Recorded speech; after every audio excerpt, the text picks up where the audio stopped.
Oke, sebelumnya gue mau bilang makasih banget buat kalian yang udah nonton video gue kali ini. Gue harap kalian bisa nonton video ini dengan bijak dan mengambil pelajaran atas apa yang akan kalian lihat nantinya. So, langsung aja kita mulai.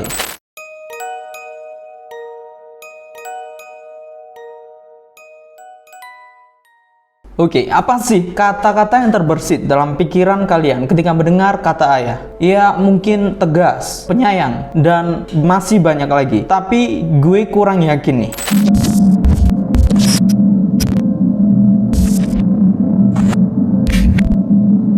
Raymond Gaurado merupakan seorang pria berkebangsaan Prancis yang menjadi mimpi buruk bagi ketiga anak tirinya, yaitu Lydia, Bruno, serta Nadia. Jadi, cerita ini dimulai ketika Raymond bertemu dengan seorang wanita yang pada saat itu tengah dalam kondisi hamil yang sudah memiliki 2 orang anak. Dalam hal ini gue nggak tahu nih, si wanita ini cerai dari suami sebelumnya atau suaminya meninggal. Singkat cerita, Raymond pun menikahi wanita tersebut dan tepat pada 13 November 1962, wanita tersebut melahirkan anak dari mantan suaminya yang kemudian anak tersebut diberi nama Lydia Gaurado. Akan tetapi, kehadiran bayi kecil dalam keluarga tersebut tidak menjadikan keluarga tersebut menjadi lebih baik, karena pada akhirnya tepat setelah kelahiran Lydia, wanita tersebut memutuskan untuk bercerai dengan Raymond dan meninggalkan ketiga orang anaknya, yakni Lydia, Bruno, dan Nadia di panti asuhan. Iya, ketiga bersaudara ini ditempatkan di panti asuhan oleh ibu mereka sendiri. Selama berada di panti asuhan, tidak pernah sama sekali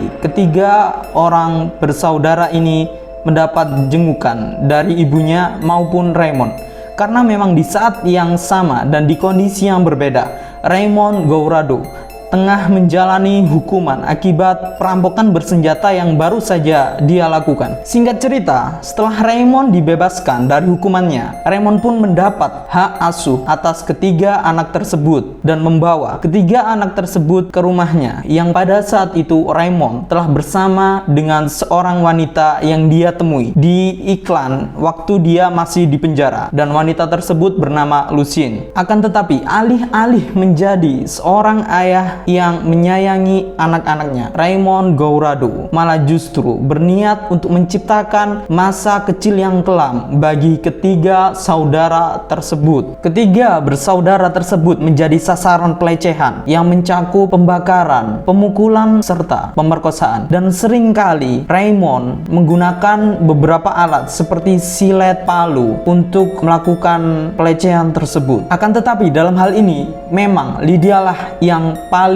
parah dalam merasakan kekejaman Raymond, hingga pada akhirnya Lydia mengandung anak pertama dari Raymond pada umur 19 tahun. Pada kehamilan pertamanya ini, Lydia diikat kurang lebih 9 bulan agar Lydia tidak dapat keluar dan menggugurkan kandungannya, dan Lydia hanya akan dibawa ke rumah sakit pada saat detik-detik terakhir di mana Lydia akan melahirkan anaknya. Jadi Lydia ini akan dibawa sama si Raymond ke rumah sakit kalau udah bener-bener mau ngelahirin. Jadi bukan beberapa hari waktu kandungannya udah mau lahir nih. Pernah suatu hari bidan yang mengurusi kelahiran Lydia menanyakan tentang siapa ayah dari anak yang akan dilahirkan ini, anak yang akan dilahirkan si Lydia, dan Raymond pun menjawab, saya. Dan seketika bidan yang mendengarkan itu hanya terdiam. Lydia ingat betul dia diperkosa di pagi, siang, dan sore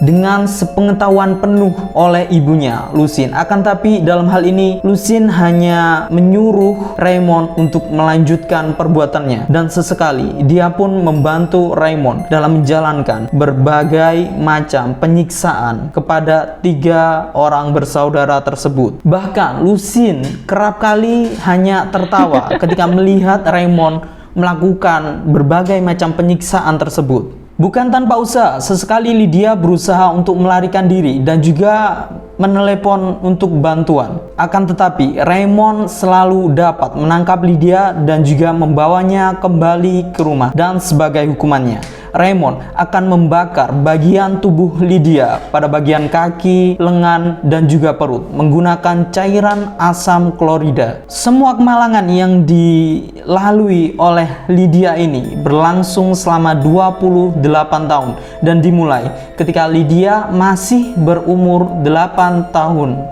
Terakhir kali Lydia dilecehkan secara seksual adalah pada tanggal 19 November tahun 1999, yang mana pada hari itu bertepatan 1 minggu sebelum Raymond meninggal. Jadi sampai ajal menjemput, Raymond tidak pernah sama sekali mendapatkan hukuman atas kejahatan yang dia lakukan atas Lydia dan juga kedua orang saudaranya. Dan imbasnya, setelah kematian Raymond Gaurado, Lydia melaporkan ibu tirinya, yaitu Lucine, yang telah membiarkan Raymond melakukan kekerasan kepadanya. Dan imbasnya, Lydia akhirnya melaporkan ibu tirinya, Lucine, yang pada saat itu mengetahui apa yang Raymond lakukan dan membiarkannya selama 28 tahun.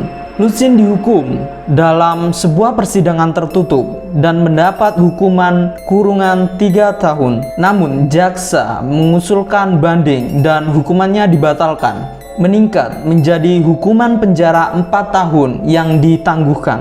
Pada akhirnya, Lydia menulis sebuah buku yang berjudul Le Silence des Autres. Di dalam bukunya tersebut, dia menyayangkan atas media dan juga pihak berwenang yang seakan-akan mengabaikan kasusnya dan juga menyayangkan kebungkaman orang-orang sekitar yang mengetahui kondisinya pada saat Raymond masih hidup. Jadi sampai akhir hayat, Raymond Gaurado tidak pernah mendapatkan ganjaran atas perbuatan yang telah dia lakukan. Jadi seumpama Raymond masih hidup nih, menurut kalian hukuman apa yang tepat buat Raymond?